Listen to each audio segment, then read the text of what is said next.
up, guys? How y'all doing today? Well, if you are Sean Diddy Combs, it looks like the prosecutors are saying, baby, we done with your games and we are pushing back, you guys. And what can only be described as a stunning but obvious, and we all knew it was coming, pushback. The federal prosecutors are done letting Diddy's lawyers play in their face, and they said, no.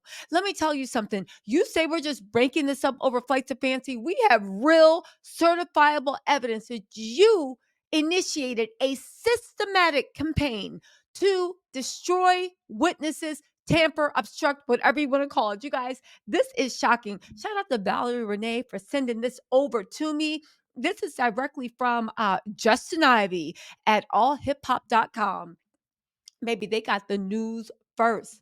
They said federal prosecutors asked an appeals court to uphold a judge's decision to deny Sean Diddy Combs bail in a filing on Wednesday, October 16th. The prosecution said Judge Andrew Carter's ruling was supported by clear and convincing evidence on why Diddy must remain in jail. You know that the reason they cited he must remain on jail is they said that he was a danger to the public. And I'm not going to lie, after all these lawsuits that just dropped, I can't say I disagree. Hold on really quick. Done. They said, you want some receipts?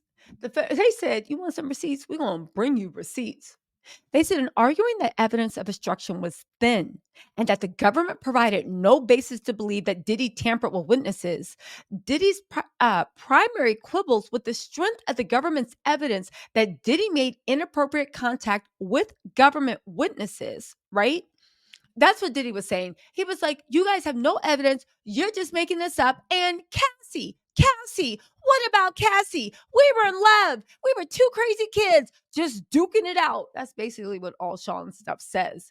But they said Diddy ignores altogether the serious and substantial allegations of obstruction, bribery, and witness tampering charged in the indictment as part of Diddy's pattern of racketeering activity that amply supported Judge Carter's determination.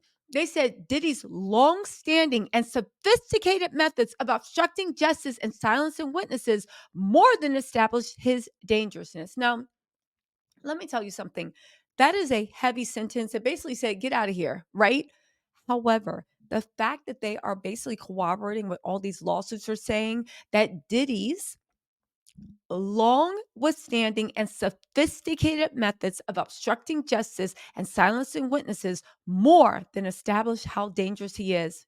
They said they uncovered how Diddy engaged methodical and sophisticated means to silence and intimidate witnesses in their investigation.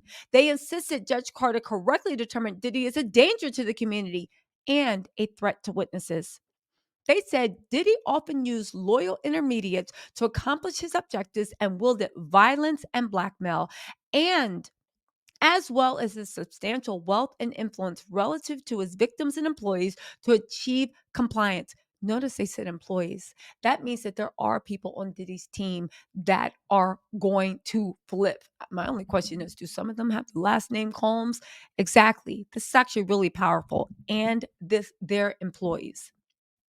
Um, so Judge Carter therefore rightly concluded that the proposed conditions were inadequate because they would still permit Diddy to obstruct justice and intimidate witnesses through employees and other individuals and even coded messages. Now, I just want to say, remember when Diddy was in New York? And that guy, the comedian, was like, yeah, you know, anybody that go against Diddy, they gonna get one in the head. And Diddy was like, it's all love. And laugh with a maniacal. Did I not say that was coded? Isn't it funny that the feds are now agreeing with what everybody else is saying? And Diddy's defense team is saying, oh, the feds are just running with what they read off of the blogs. That's what Diddy's team's saying. And the feds are like, no. The blogs are actually running off of what we're telling them. This mofo is a danger. We gave real evidence, and it has been long standing. And you use you and your puppets, and you've been doing this for a while, not just for the case. Yeah, Diddy's done. They went on to say Diddy asserts that there is not a shred of evidence that Diddy used coded messages. As only one example, Diddy tried to ensure a victim's silence about her sexual trauma by telling her that he needed her, and that if she needed Diddy too, she ain't got to worry about nothing else, alluding to a promise of financial security in exchange for loyalty. Let me find out this girl was Gina Hun. Let me find out this girl was Gina Hun. I bet you the funny thing is everybody's looking at Jonathan Odie and all this other stuff to testify. I'm going to go live about him later. I got some new information and it's not the court hearing. Okay. But we'll talk about that. We need to look at Gina. Gina was the first one that actually said something about Diddy. While Diddy asserts that this incident did not involve an intermediary, Diddy then texted an employee.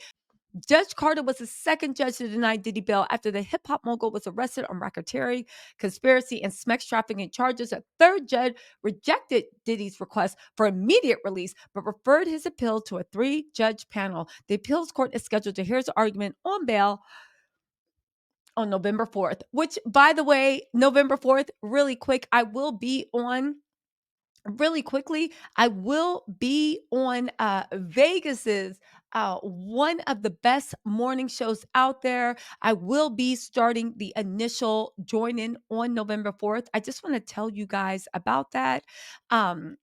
Basically, it's Jokes and Jams. Okay. You can go to jokesandjams.com and actually click on the link. I'll put the link and everything in there. It will be live November 4th. It's going to be so, so good. Make sure you check out. It's on 107.1 FM. Make sure you check out me, the host Spanky, Hype Panda, and also Wildcat. We'll be spinning old school R&B and hip hop.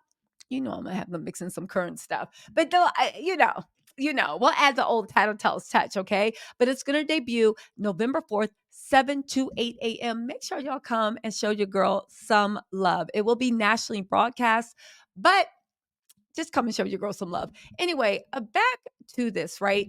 November 4th was the day. November 4th is the day that Diddy's bail appeal. First off, it's a 3-panel judge. The only thing that they can decide is that there was some type of error in the way the judge decided. Diddy has been playing in the Fed's face. Mark Agnophilia, who's back because no other lawyer will succumb to Diddy's flights of fancies, in my opinion. Diddy has been playing in the court space. He's been following these things, trying to get a narrative out in the media. This does not follow real life. The feds realize what he's doing, and the feds are saying, you're going to have to roll that back. Diddy, everybody know what you're doing. Me, you, and your mama. And while you're at it, Janice, stop writing open letters to the public because they are not going to work. You spent your whole life letting your son escape accountability. And now that it's finally come to pass, you want to cry about it. The weird thing is, Janice is very old. That's Diddy's mama. Janice owns some of the companies that might be snatched away by the federal government and are included in Diddy's lawsuits. Janice and Ashley, this girl Ashley's filing accuses Janice Combs of trying to talk her into letting her son go. On top of that, Diddy has still not responded to that lawsuit. Yeah, yeah, yeah. Anyway, y'all, let me know what you think.